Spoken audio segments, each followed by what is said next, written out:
అందరికీ నమస్కారం ఈరోజు ఆంధ్రప్రదేశ్ భారతీయ జనతా పార్టీ కొత్త అధ్యక్షుడిగా నియామకం జరిగిన తర్వాత మిత్రులు సోమవీర్రాజు గారు మొదటిసారి ఢిల్లీకి రావడం జరిగింది. ఢిల్లీలో జాతీయ నాయకుల్ని ధన్యవాదాలు కలిసి అలాగే పార్టీ ధన్యవాదాలు తెలిపి భవిష్యత్ మాట్లాడటానికి ఈ ఢిల్లీ పర్యటన ప్రధానంగా వారు వచ్చారు. నిజం చెప్పాలంటే 4 దశాబ్దాల సుదీర్ఘ అనుభవం సోమవీర్రాజు గారి నియామకం పట్ల సోమవీర్రాజు గారి కేవలం ఆంధ్రప్రదేశ్ భారతీయ జనతా పార్టీ కార్యకర్తలు దేశవ్యాప్తంగా భారతీయ జనతా పార్టీ శ్రేణులందరిలోనూ భారతీయ జనతా పార్టీ అందరిలోనూ ఒక గొప్ప ఫీలింగ్ అన్నది మేము చూసాం. ఎందుకంటే కట్టుబడి సిద్ధాంతాలకు కట్టుబడి పార్టీకి కట్టుబడి సిద్ధాంతాలకు దశాబ్దాల పాటు పార్టీకి కార్యకర్తగా నాయకుడిగా రాజకీయాల్లోనే అరుదుగా ఉంటారు. భారతీయ జనతా పార్టీలోనే మీకు కనిపిస్తారు. మరి ఒక రకంగా గుర్తింపు తెచ్చి వీర్రాజు గారిని రాష్ట్ర అధ్యక్షుడిగా భారతీయ జనతా పార్టీ నియమించడం జరిగింది. మరి 40 ఏళ్ల అనుభవం ఉన్నా కూడా అనుభవం అయినప్పటికీ చంద్రబాబు నాయుడు గారు చాలా చురుగ్గా ఉన్నప్పటికీ ఆయనలాగా కాకుండా కరోనా లాక్డౌన్ సమయంలోనూ రిలీఫ్ కార్యక్రమాల్లో పెద్ద స్థాయిలో పాల్గొని కరోనా లాక్డౌన్ సమయంలో కార్యక్రమాలు అటు సేవా కార్యక్రమాల్లో పెద్ద స్థాయిలో పాల్గొని మరి ఇటు పార్టీ కార్యక్రమాలు అటు సేవా కార్యక్రమాల్లో 40 ఏళ్ల యువకులంగా గట్టి పోటీ ఇవ్వగలిగినటువంటి యువతత్వం ఉన్నటువంటి 40 ఏళ్ల యువకులు కూడా గట్టి పోటీ ఇవ్వగలిగినటువంటి కూడా యువతత్వం ఉన్నటువంటి పోరాడే నాయకుడు వీర్రాజు గారు. సో కాబట్టి అనుభవంతో కూడా మరి ఉత్సాహం తప్పనిసరిగా భారతీయ జనతా పార్టీని ఆంధ్రప్రదేశ్ లో ఉన్నటువంటి మరి చాలా మరింత ఉత్సాహంగా ముందుగా భారతీయ జనతా పార్టీని అందరూ కార్యకర్తలందరం భావిస్తున్నాము. 2 పార్టీలకి రాష్ట్రంలో ప్రధానంగా 2 ప్రాంతీయ పార్టీలు ఉన్నాయి ప్రస్తుతం. అటు అధికారంలో ఉన్నటువంటి వైఎస్ఆర్ కాంగ్రెస్ పార్టీ వైసీపీ, ప్రతిపక్షంలో ఉన్నటువంటి తెలుగుదేశం 2 ప్రాంతీయ పార్టీలే. ఈ 2 పార్టీలకు సమదూరాన్ని పాటిస్తూ ఒక ప్రత్యామ్నాయ శక్తిగా ఎదగాలి అన్నదే భారతీయ జనతా పార్టీ జనసేన కూటమి యొక్క ఉద్దేశం, లక్ష్యం. సో ఖచ్చితంగా ఆ దిశగా మేము చేసేటువంటి ప్రయత్నాలు ఆంధ్రప్రదేశ్ ప్రజలు ఆశీర్వదిస్తారని మాకు పూర్తిగా నమ్మకం ఉన్నది. ఎందుకంటే అభివృద్ధిని ఆధారంగా చేసుకుని మరి కుటుంబ రాజకీయాలకు అతీతంగా, కులాలకు అతీతంగా, వ్యక్తులకు అతీతంగా పనిచేసేటువంటి party Bharatiya Janata party. So కాబట్టి తప్పనిసరిగా భారతీయ జనతా పార్టీ జనసేన కూటమికి భవిష్యత్తు చాలా ఉజ్వలంగా ఉండబోతుంది అన్నది మరి రాష్ట్ర రాజకీయాలు పరిశీలించిన వారి అందరి ఎవరికైనా సామాన్య ప్రజలకు కూడా స్పష్టంగా అర్థమవుతోంది. ఇక చాలా మంది రాష్ట్రంలో అవకాశం ఎక్కడ ఉన్నది, శూన్యత ఎక్కడ ఉన్నది అని చాలా పొరపాటు పడుతున్నారు. ఏ పార్టీ తగ్గితే బీజేపీకి అవకాశాలు ఉంటాయన్న విశ్లేషణలు మొదలయ్యాయి. భారతీయ జనతా పార్టీ ఎవరి వల్లనో వచ్చే శూన్యతని భర్తీ చేసే పార్టీ కాదు. మా అంతటా మేమే ఒక శక్తిలాగా ఎదగటం వల్ల ఇతరులు తగ్గాల్సింది తప్పితే వారెవరో తగ్గితే మేము పెరగాలన్న ఆలోచనలో మేముండం. ఆంధ్రప్రదేశ్ రాజకీయాలు కూడా ఉత్తరప్రదేశ్ రాజకీయాలు లాగానే భవిష్యత్తులో మారబోతున్నాయి అన్నది మాకున్నటువంటి స్పష్టమైన లక్ష్యం. అక్కడ కూడా 2 ప్రాంతీయ పార్టీలు ఒకరి తర్వాత ఒకరు అధికారంలోకి వస్తూ సమాజ్వాదీ పార్టీ అని, బహుజన్ సమాజ్ పార్టీ అని ఇటువంటి పోకడ్లే ఈ ప్రాంతీయ పార్టీలకు ఏ పోకడ్లు ఉన్నాయో ఇవే పోకడ్లు ఉత్తరప్రదేశ్ లో కూడా కనిపించేవి. 2013 సంవత్సరంలో మేము ఉత్తరప్రదేశ్ లో ప్రధాన రాజకీయ పక్షంగా ఎదుగుతాము, అధికారానికి మేమే అధికారంలోకి వస్తామంటే ఎవరు నమ్మేవారు కాదు. సో కాబట్టి ఎవరికన్నా ఆంధ్రప్రదేశ్ లో కూడా ఇటువంటి పరిస్థితులు వస్తాయా అని అనుమానం ఉంటే 2012లో భారతీయ జనతా పార్టీ పొజిషన్ ని 2017లో 19లో భారతీయ జనతా పార్టీకి ఉన్న పరిస్థితిని మీరు అంచనా వేసుకుంటే ఏ రకంగా కొద్ది సంవత్సరాల్లోనే అక్కడ పూర్తిగా చిత్రం మారిందో మీకు అర్థమవుతుంది. సో కాబట్టి ఏదో ఒక పార్టీ తగ్గాలి అది లేదు, మేము వస్తే వారు ఖచ్చితంగా తగ్గుతారు. ప్రజలు భారతీయ జనతా పార్టీ పట్ల ఆకర్షితులు అవ్వటానికి మాకున్నటువంటి అభివృద్ధి ఎజెండా, మాకున్నటువంటి ప్రధాని నరేంద్ర మోదీ గారికి ఉన్నటువంటి నాయకత్వ పటిమ, దేశ ప్రజల్లో ఆంధ్రప్రదేశ్ ప్రజల్లో మోదీ గారి పట్ల ఉన్నటువంటి అపారమైనటువంటి గౌరవం, ప్రాంతీయ పార్టీల పట్ల ప్రజల్లో ఉన్నటువంటి ఎంతో కింతో ప్రజలకు ఉన్నటువంటి తక్కువ భావం. ఎందుకంటే వారు ప్రాంతీయ పార్టీలు అన్నవి కుటుంబ పార్టీలుగా మిగిలినాయి రాష్ట్రంలో, మన రాష్ట్రంలో, అలాగే ఉత్తరప్రదేశ్ లో కూడా. ఎలాగైతే ములాయం సింగ్ గారు సైకిల్ తొక్కలేక ఆయన క్రియాశీల రాజకీయాల నుంచి పక్కకు వచ్చారో, మన రాష్ట్రంలో కూడా చంద్రబాబు నాయుడు గారు కూడా ఆయన కూడా దాదాపుగా రాజకీయాలకు కనుమరుగవుతున్నటువంటి పరిస్థితి మనకు స్పష్టంగా కనిపిస్తోంది. క్రియాశీల రాజకీయాల నుంచి చంద్రబాబు నాయుడు గారు దాదాపుగా పక్కకెళ్లిపోయినట్టే. 6 నెలల్లో అప్పుడప్పుడు కనిపించేటువంటి చంద్రబాబు నాయుడు గారు మరి రాష్ట్రం పట్ల రోజు ప్రస్తావించే వారు వెళ్లి హైదరాబాద్ లో నివసించడం ఏంటో మాకైతే అర్థం కాదు. ఆయన ఎంత నేను జాతీయ అధ్యక్షుడిని చెప్పుకున్నప్పటికీ వారిది ఆంధ్రప్రదేశ్ లోనే మరి సహ ప్రాంతీయ పార్టీగా ఉన్నటువంటి పరిస్థితుల్లో మరి ఆయన హైదరాబాద్ కు పరిమితమై రాష్ట్ర ప్రజల ప్రయోజనాలను పట్టించుకున్నటువంటి దాఖలాలు లేవు. సో కాబట్టి ఆయన భవిష్యత్తుని గమనించినట్టున్నారు.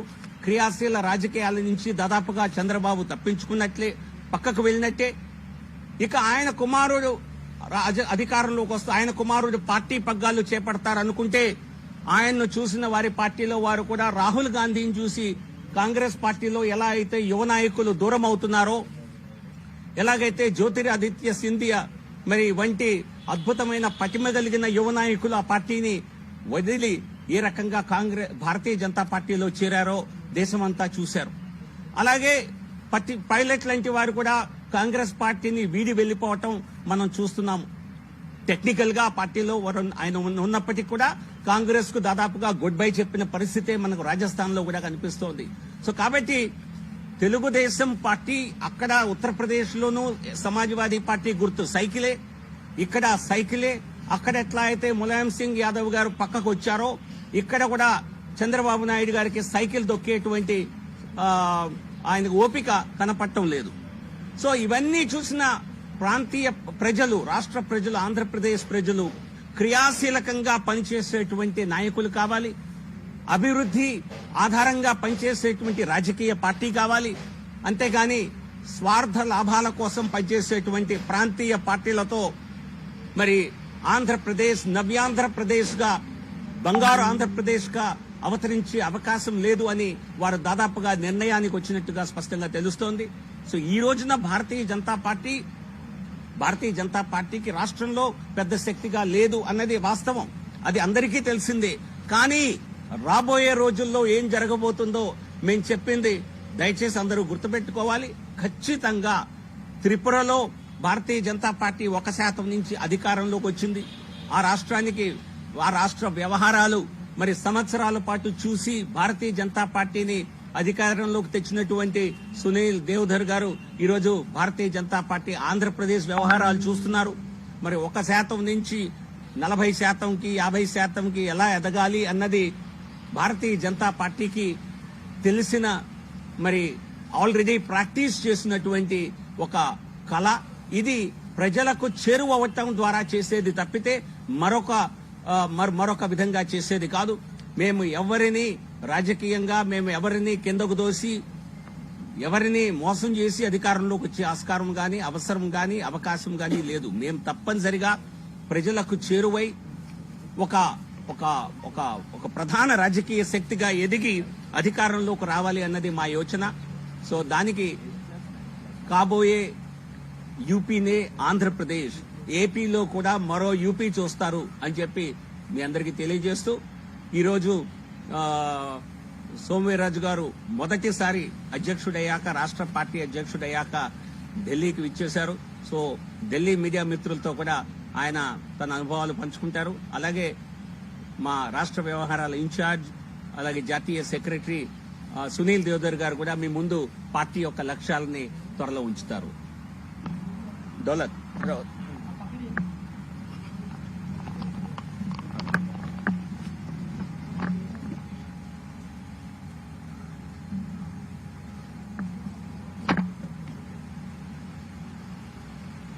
I welcome all Telugu media people here at GVL Narsimha Rao ji's residence today. It is one of the happiest moments of Andhra Pradesh Bharatiya Janata Party that new state president Somuvir Raju Garu has arrived Delhi. He will be meeting number of leaders in Delhi today and tomorrow. I will call Somuvir Raju Garu as Hindutva face of Andhra Pradesh. Hindutva face of Andhra Pradesh. Swayam Sevak since his childhood, associated in students agitation, students movement through Akhil Bharatiya Vidyarthi Parishad, and he was active into politics for decades. Ultimately, Bharatiya Janata Party has again showed that a ground level karyakarta who takes pain for party, thinks about party day and night, works round the clock for the party, for the development and upliftment of all, on the line of justice to all and appeasement of none. Such type of leader is being appointed as Bharatiya Janata Party state president. I would like to mention here our outgoing state president Kanna Lakshmi Narayan ji was also an excellent state president. He took charge of our party when party was departed or separated from Telugu Desam Party, and really they were the tough times for Andhra Pradesh BJP.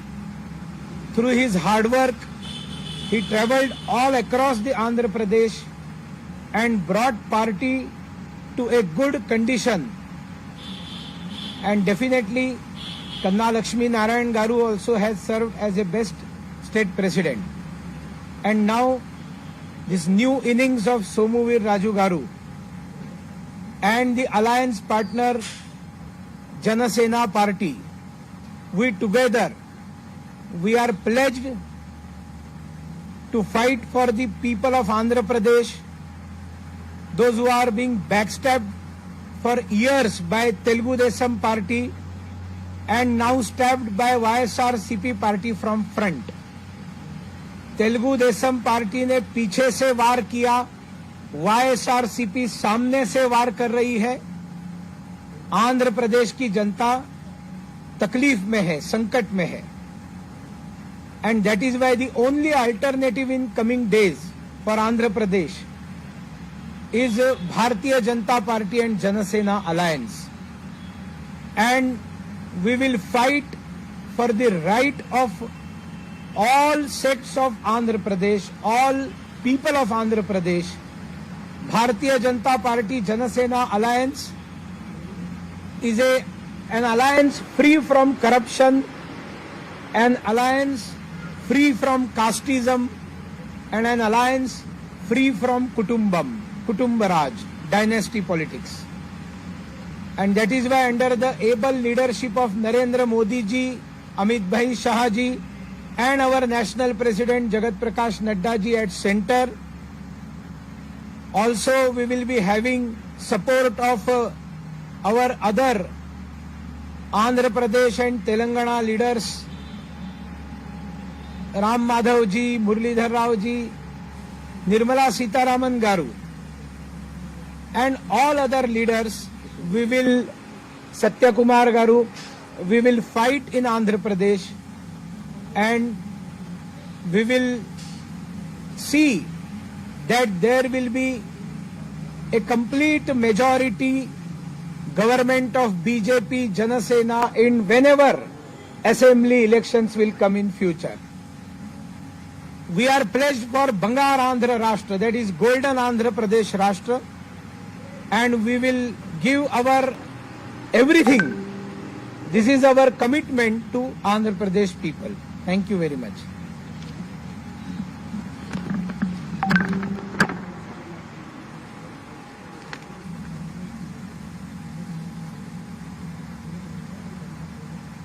అందరికీ నమస్కారం. అధ్యక్షుడిగా ప్రకటించిన తరువాత ఢిల్లీలో ఉన్నటువంటి పత్రికా ప్రతినిధులని మిమ్మల్ని కలవడం నేను ఎంతో ఆనందాన్ని వ్యక్తం చేస్తున్నాను. చాలా సీనియర్ ప్రతినిధులు, ఎన్టీవీ ప్రతినిధులు కానీ, చాలా చక్కటి మిత్రులు, సాక్షి కానీ, టీవీ9 పెద్దలు, అనేక మంది యువకులు పెద్దలతో చాలా కాలం నుంచి సన్నిహిత సంబంధాలని వారితో మెయింటైన్ చేస్తున్నాను.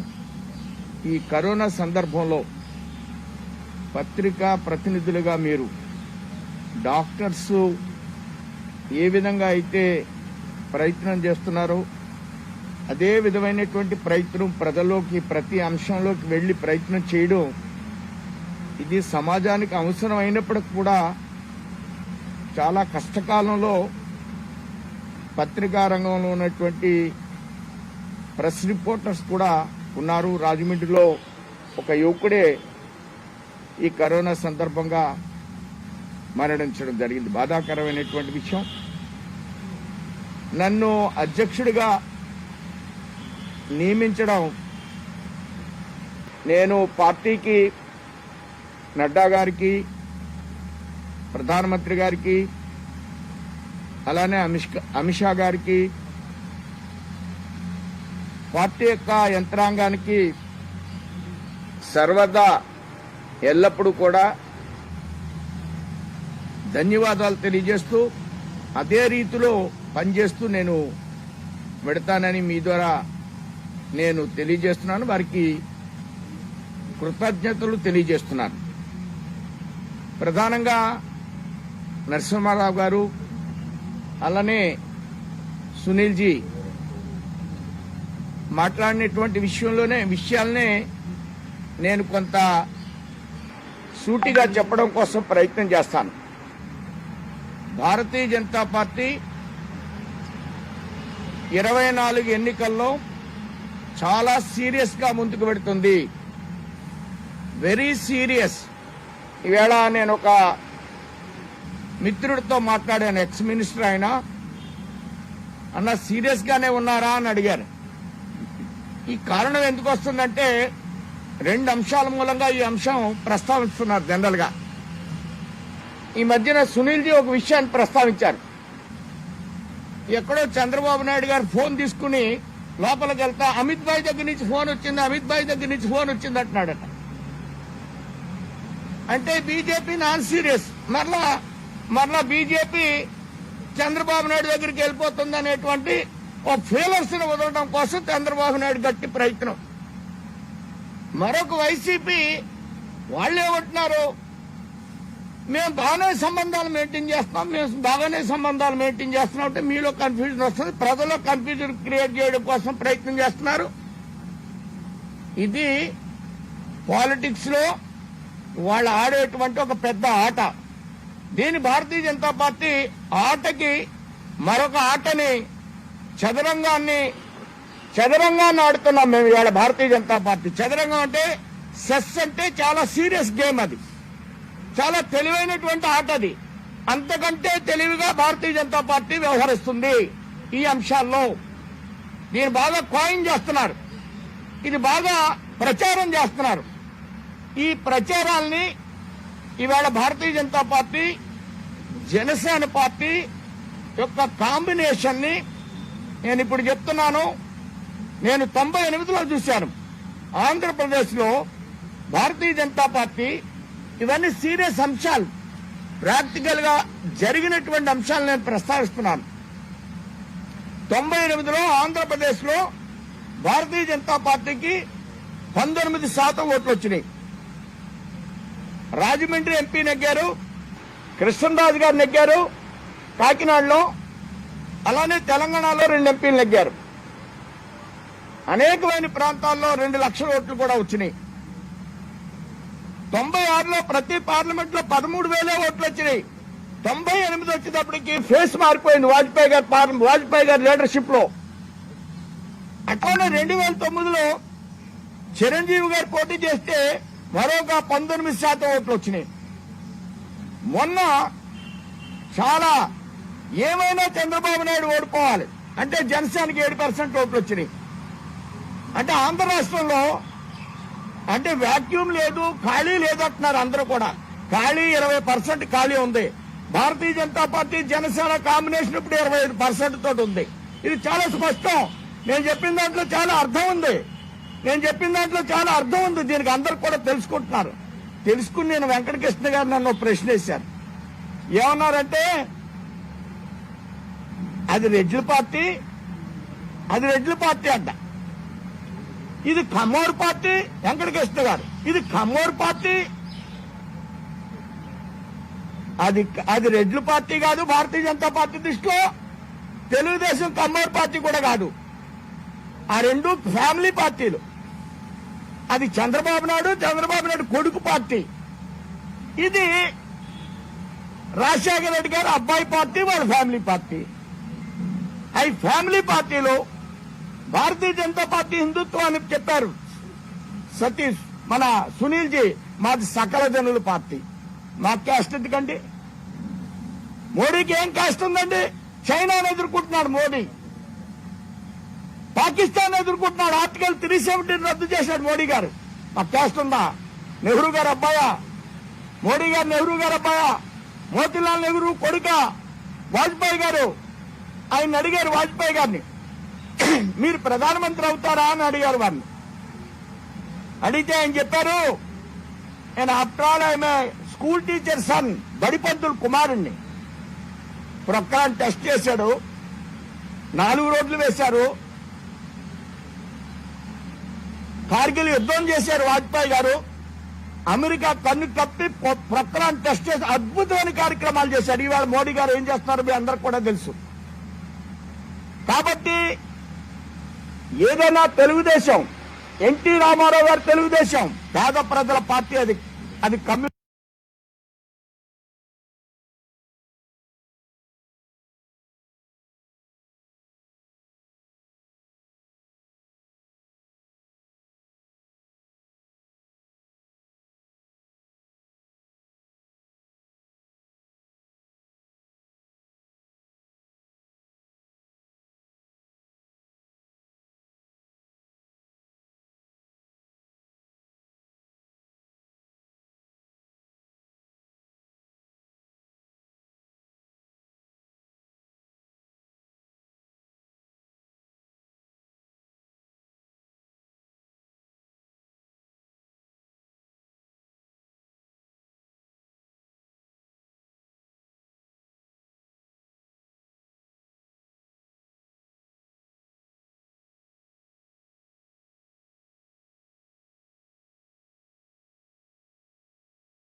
పార్టీ కాదు. ఎన్టీ రామారావు గారి తర్వాత చంద్రబాబు నాయుడు ఫ్యామిలీ పార్టీ అయింది. ఇవాళ భారతీయ జనతా పార్టీ ఈ రాష్ట్రంలో సకల జనుల పార్టీ. చంద్రబాబు నాయుడు గారు అంటారు, ఇవాళ జగన్మోహన్ రెడ్డి గారి పార్టీలో ఉన్న వాళ్ళు అంటారు, మాకింతమంది బీసీలకు ఇచ్చారండి, ఎంతో దయ ఉందండి, కరుణామయుడు అంటేనే వాళ్ళు అంటారు. చంద్రబాబును ముఖ్యమంత్రి ఇచ్చారు ఒక ఆయనకి, మా జిల్లా ఆయనకి. ఆయన హోమ్ మినిస్టర్, కానీ ఆయన డిఎస్పీని కాదు కదా, కానిస్టేబుల్ కూడా ట్రాన్స్ఫర్ చేసే పరిస్థితిలో లేడు ఆయన అప్పుడు. ఇప్పుడు ఈవిడ హోమ్ మినిస్టర్. వీళ్ళు అంటున్నారు అందరికీ కూడా ఆ కులంలోనే అత్యాచారాలు జరుగుతున్నాయి అంటున్నారు. వీళ్ళకి పవర్లు ఉండవు, పేర్లు కులాలకు పెడతా ఉంటారు, ఫ్యామిలీ పార్టీస్ ఇవి. మా భారతదేశానికి ఒక శక్తి ఉంది, ఈ శక్తిని నిరూపిస్తాం. ప్రపంచంలో భారతదేశాన్ని అగ్రగామి దేశంగా తీర్చిదిద్దేటువంటి శక్తి ఉన్నటువంటి దేశం ఇది. మేము 40 సంవత్సరాల నుంచి 50 సంవత్సరాల నుంచి మా పెద్దవాళ్ళు పనిచేస్తున్నారంటే భారతదేశం యొక్క షేప్ మార్చడానికి, ఫేస్ మార్చడం కోసం పనిచేస్తున్నారు. మేము కూడా ఆంధ్రప్రదేశ్ యొక్క ఈ కుటుంబ రాజకీయాల్ని మార్చడం కోసం మేము గట్టి ప్రయత్నం చేస్తాం. అద్భుతమైనటువంటి పరిపాలన ఇచ్చేటువంటి ఆలోచనతో అనేకమైనటువంటి కార్యక్రమాల గురించి వారు చెప్పారు. ఏం చేస్తాం, మేము ఏ విధమైనటువంటి రాష్ట్రాన్ని నిర్మాణం చేస్తాం అనేది కూడా సునీల్ జీ చెప్పడం కోసం ప్రయత్నం చేశారు. ఈ విధంగా ఆంధ్రప్రదేశ్ లో మనం గమనించినట్లయితే కొన్ని మెకానిజాలు క్రియేట్ చేస్తూ ఉంటారు. ఏవని కొత్త కొత్త విషయాల్ని ప్రవేశపెడతా ఉంటారు. చంద్రబాబు నాయుడు గారు క్యాపిటల్ కడతా అన్నారు, ఒక రోజున చైనా అన్నారు, ఒక రోజున సింగపూర్ అన్నారు, ఒక రోజున జపాన్ అన్నారు, ఒక రోజున 1,00,000 కోట్లు అన్నారు. ప్రధానమంత్రి రమ్మన్నారు, ప్రారంభోత్సవం చేశారు. ఆయన కట్టేడు 7,000 కోట్లతో కొంత ఏదో ప్రయత్నం చేశాడు ఆయన. మేము ఎప్పుడు కేంద్ర పార్టీ ఈ విషయంలో, కేంద్ర ప్రభుత్వం ఈ విషయంలో మీరు చైనా అన్నా, జపాన్ అన్నా, సింగపూర్ అన్నా కేంద్ర ప్రభుత్వం మాట్లాడలేదే. భారతదేశంలో ఎక్కడన్నా క్యాపిటల్ కట్టిన సందర్భంలో ఏ రాష్ట్రంలో అన్నా కేంద్ర ప్రశ్న వచ్చిందా అండి? రాదు. ఇప్పుడు ఈయనేదో 3 అంటున్నాడు. 3 అంటే ఆయనేమో జపాన్, అమెరికా ఏవో రకరకాలు చెప్పేశాడు. మేమేం మాట్లాడలేదు, రమ్మంటే వెళ్ళాం, రిబ్బన్ కత్తిరించాడు. ఇప్పుడు ఈయన 3 అంటున్నాడు. 3 అంటే మీరు కలగ చేసుకుంటారా, కలగ చేసుకోరా? మీరు కలగ చేసుకుంటారా, కలగ చేసుకోరా? ఆయన ఇన్ని పెద్ద మాటలు చెప్తే కలగ చేసుకోలేదు. ఇప్పుడు 3 అంటే మీరు కలెక్ట్ చేసుకుంటారా, కలెక్ట్ చేసుకోరా? అయ్యరామా, మేము క్యాపిటల్ అక్కడ ఉండాలని చెప్తున్నాం, రైతులకు మా మద్దతు ఉంటుందని స్టేట్ పార్టీ చెప్తుంది. కానీ ఇదో పెద్ద చర్చ. అసలు కలెక్ట్ చేసుకుంటుందా, కలెక్ట్ చేసుకోదా? అంటే ఏది వారు చెప్తే, ఏది వారు నిర్ణయిస్తే, ఏది టోకెన్ చేస్తే, ఏది ఒక ఉద్యమంగా నిర్మాణం చేసేస్తే ఇక దాన్ని బీజేపీని మళ్ళా ఇరుక్కుని పెట్టేటువంటి పరిస్థితి, ప్రత్యేక హోదా అనేటువంటి ఇరుకుని పెట్టేటువంటి పరిస్థితి. దేనికి భారతీయ జనతా పార్టీ ఇప్పుడు కొత్త కొత్తగా కొన్ని విషయాలు చెప్తున్నారు. ఏమని చెప్తున్నారు? ఇన్ని సమస్యలు ఉంటే, ఇంత సంక్లిష్టం ఉంటే, ఏమి సంక్లిష్టాన్ని భారతీయ జనతా పార్టీ కార్యకర్తలు ఎవరు కూడా జడిసే ప్రసక్తి లేదు. అలాంటి కార్యకర్త గణం కాదు. మోడీ గారు చేసేటువంటి కార్యక్రమాలు, మోడీ యొక్క ఆలోచన విధానాన్ని ఆంధ్రప్రదేశ్ లో అద్భుతంగా తీసుకువెళ్తాం. ఈ విధంగా మేము ముందుకు వెళ్లేటువంటి ప్రక్రియను చేస్తాం. ఉద్యమాలకి చేసేటువంటి కార్యక్రమాలని మేము ఎట్టి పరిస్థితుల్లోనూ వెరవం. ఆ క్యాపిటల్ గురించి మేము ఏమైతే చెప్పామో రాష్ట్ర పార్టీ దానికి అనుగుణంగా ఉంటది. అంతేగాని అందులో కేంద్రం కలగజేసుకుంటుందా అంటే కేంద్రానికి సంబంధం లేదు. చంద్రబాబు నాయుడు టైంలోనూ సంబంధం లేదు, ఇప్పుడు సంబంధం లేదు, దేశంలో ఏ క్యాపిటల్లోనూ సంబంధం లేదు. అప్పుడు గుజరాత్ గట్ల, ఈ మధ్యకాలంలో ఉత్తరాంచల్లో ఏదో వారు మాట్లాడినా, అలానే హిమాచల్ ప్రదేశ్ క్యాపిటల్ వచ్చిన సందర్భంగా ఆ మధ్యకాలంలో 3 రాష్ట్రాలు, ఛత్తీస్గఢ్ కానీ ఇంకోటి కానీ ఎవరు కేంద్రం గురించి మాట్లాడలేదు. క్యాపిటల్ గురించి అసలు పెద్ద చర్చ లేదు. మన ఆంధ్రప్రదేశ్ లో క్యాపిటల్ ఇదో పెద్ద చర్చ. అది పెట్టేసి దీని ఆయన పెద్ద క్యాపిటల్ అన్నాడని ఈయన 3 అంటున్నాడు. ఏంటి కోర్టు ఎక్కడ పెడితే 3 అంట. 3 అంటే దాని మీద పెద్ద చర్చ. 3కి అనుకూలంగా ఇవి అన్ని స్లోగన్స్ తో వెళ్లేటువంటి అంశాలు. కానీ బీజేపీ అనేకమైన విషయాల్లో కలగజేసుకుంటది. ఏ విషయంలో కలగజేసుకుంటుంది భారతీయ జనతా పార్టీ? జగన్ గారు పట్టాలు ఇస్తున్నారు, 30 లక్షలు ఇస్తున్నారు, 10 లక్షలు ఇళ్లు ఇవ్వడానికి కలగజేసుకుంటున్నారు మోడీ గారు. 10 లక్షలు ఇళ్ళు ఇచ్చే విషయంలో కలగజేసుకుంటున్నాడు. ఆల్రెడీ శాంక్షన్ చేశాడు. 1,50,000 సబ్సిడీ ఇస్తారు 10 లక్షల ఇళ్ళకి. 1,50,000 ఇది మోడీ గారు కలగజేసుకోవడం అంటే. 3,000 కోట్లతో పట్టాల్లో ఇచ్చిన భూముల్లో రోడ్లు వేస్తున్నాం, ఎలక్ట్రిఫికేషన్ కి నిధులు ఇస్తున్నాం, కుళాయిలు వేయడం కోసం 30 లక్షల ఇళ్లలో కుళాయిలు భారతీయ జనతా పార్టీ వేస్తుంది. ఇలాంటి వాటిలో కలగజేసుకుంటుంది.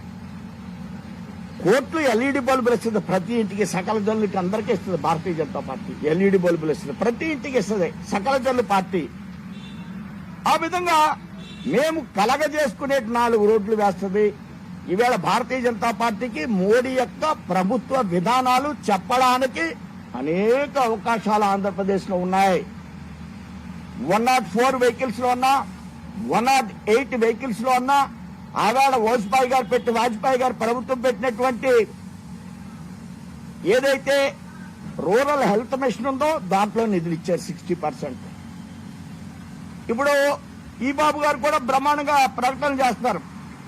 3 జతల బట్టలు ఇస్తామని సర్వశిక్షాభియాన్లో ఇస్తున్నారు. ఆ 3 జతల బట్టలను ఇట్లా మాకు చెప్పడానికి అనేకమైన కార్యక్రమాలు ఉన్నాయి. మోడీ కార్యక్రమాలను గ్రామం దాకా తీసుకువెళ్ళడానికి ఉన్నాయి. చంద్రబాబు నాయుడు గారికి ఏమీ లేవు.